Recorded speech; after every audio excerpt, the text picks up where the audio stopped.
आजचा दिवस खूप स्पेशल करायचा ठरवला म्हणून मी निघाले एका नव्या भटकंतीवर. मस्त व्हिडिओ शूट करत चालले होते तर समोरच्या दादांनी कॅमेऱ्यामध्ये बघून एक पोज दिली. पोचले अंधेरी स्टेशनला. तिथे भेटला मला माझा नालायक मित्र.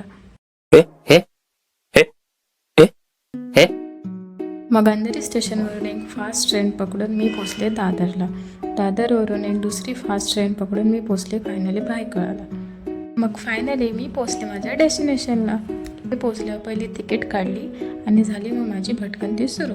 मग सुरुवात झाली पान पक्षी, कासव, मगर यांच्या भेटीने. आणि हो, मगरबाई तर मस्त रिलॅक्स करत होत्या.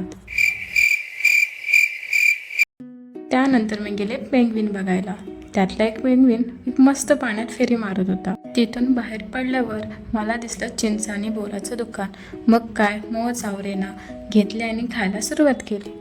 मग पुढे गेल्यावर एक मला पोर्ट दिसलं. त्यावर असं लिहिलं होतं की बाकीचे प्राणी बघण्यासाठी त्या दिशेने जा.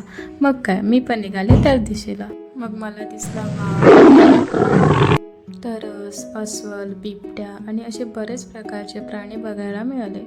मी गेले माकड बघायला. माकड शोधत होते. नंतर आठवलं, अरे देवा, एक माकड तर माझ्यासोबतच आहे.